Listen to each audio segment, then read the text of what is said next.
Test, test, test. Test, test, test. Okay, this should work. Test, test, test. Test, test, test. Test, test, test. Okay, now it works. Alrighty then. Um, so, if you guys don't know about this game, it's called Tuesday Morning.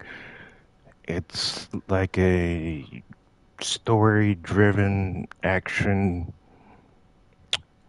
type of game where it's a third-person um, action game. A lot of story elements and Easter eggs here and there about certain things. I was interested in it because it seemed like they have a cool art style and everything, and obviously had a free demo on the PlayStation Store. So,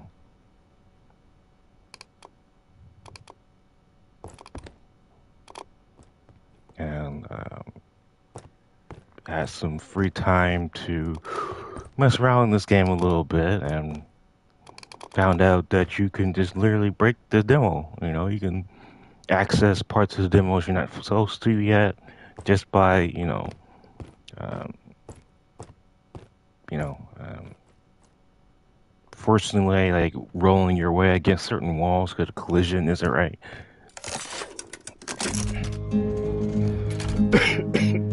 Excuse me.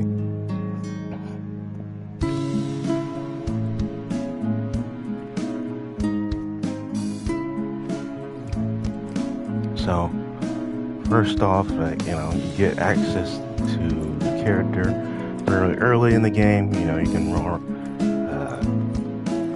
walk around their house or whatever, little college. Uh, Once again, I really like the art style that they're going here. Somewhat realistic, but not too realistic. I'm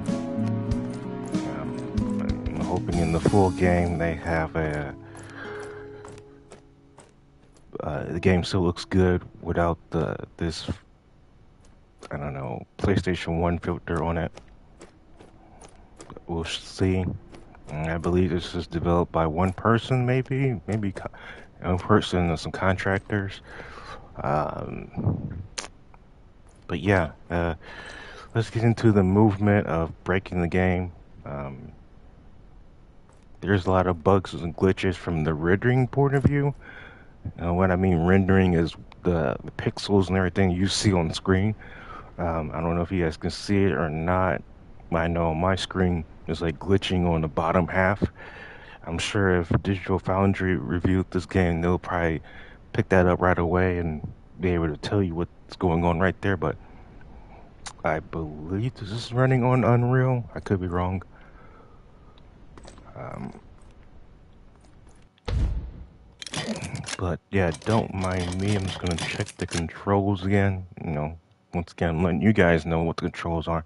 And also, I want to check this again because it's been a while since I played this game.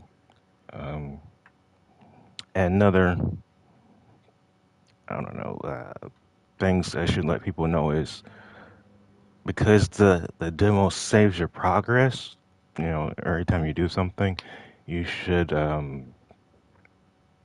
go back into your system storage, then save data, then delete just this game's save data, and then restart the game, and then the game won't uh, save your progress. It'll be like it'll restart you back to the beginning. So if you're doing these bugs and glitches, um, and you somehow get stuck in the game or the game breaks or something like that, the game will save that point, and every time you start the game, it'll just restart you in that same area. So in order to get out of that, you gotta do more than just restart the game. You gotta go into your system storage, select just this game, and delete the save data, then start the game over again. So, but yeah, I'm gonna work on, show you guys the movement I use to get out of bounds. So,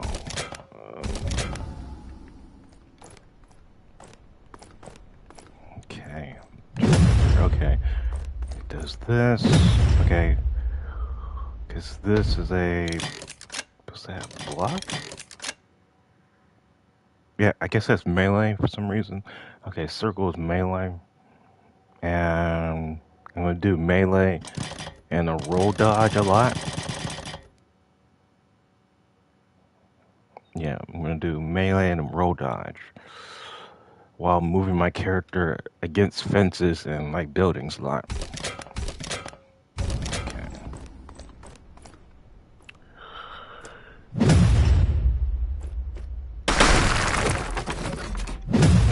Movement's kind of hard to do.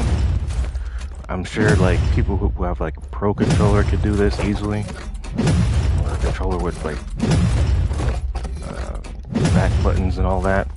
It's probably be easy to do on the edge controller. This isn't a spot for it anyway. There's just like certain spots where the collision is just really weird. You kind of want to look for a spot where it's like has some of these boxes, or it's like right next to like a shift in the level.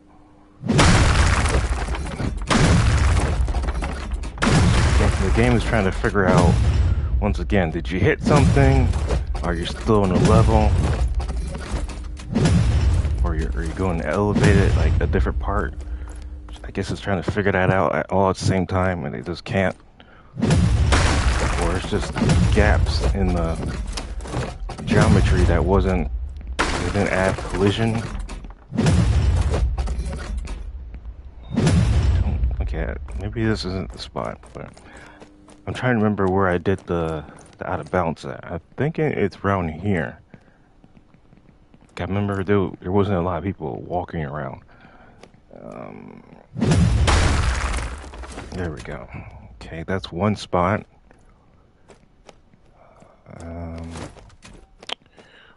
Does he have a jump? I don't think he has a jump. Okay, well, you gotta be careful in this spot because there's like areas where you'll fall out of bounds even further. As you can see, I'm trying to point the camera down at. There's a lot of ocean and everything. The developer didn't put like a def box or a respawn point. When I did stuff like this in college, I'm kind of showing my background a little bit. When I did stuff like this in college and they had us like, make our own games and stuff, many people didn't think about this many students didn't think about where, if a person could get out of their level. And I was like tutoring other students and stuff at that time, and I always kind of remind them like, hey, put like a respawn area or a death box, so to speak, where the character respawns back into the level, or the game just restarts or something, because or else the player's just going to keep falling forever. And obviously, if you're showcasing this stuff to potential partners or publishers or whatever, marketing people, they don't want to see that. It's like, okay, well, you really want us to fund that? You can't even, put together a level for us to preview without, us falling through the level. I mean, it happens, that's what you're supposed to have like Q&A people for. But if you're like a solo developer, then you're gonna miss things. And luckily, we're in the age where you can patch things. If you don't do a physical copy. If you do a physical copy, then there's a little bit more headaches that come along with it, because people are gonna complain and point out that, hey, I paid $60+ for this, and now, that copy is basically useless because it's all it is update disk now for a old version of the game. Unless you're once again you're like you're a hardcore collector and you don't care about the bugs and glitches in the old version. All you care is you can play the game. But if you're like Digital Foundry and other people on the internet, it's become frustrating knowing that that disc that you have is basically an update disk. It's it's no longer the full game or best version of the game. It's usually the worst version now, and without the patches and stuff to fix a lot of stuff, it's just broken, or useless. Now, I don't know if I mentioned this earlier. If you're just walking into the live stream of this, that certain parts of the game or level you're gonna just walk through. If you're careful, you'll just fall forever.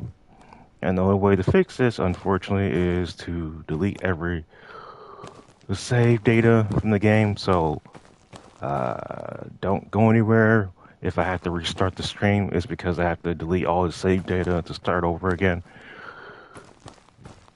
But yeah, that's one of the points where you can get out of bounds. There's more. Unfortunately, now that I got to this point, there's no way back up. In other parts of the game, there's gonna be elevators and stuff like that where you can go back up a level and get back into like the main playable area of the game. But in this area, there isn't one. There isn't any elevators or a hill or something you could roll up. So you're pretty much stuck in this part. So mostly just showing this like for like I don't know, people who are curious about this game or speedrunners. If for some reason this might be useful at some point.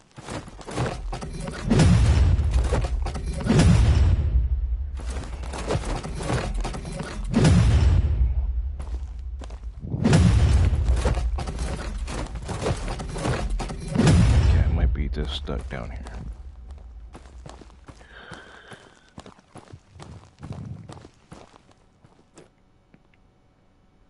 Ooh.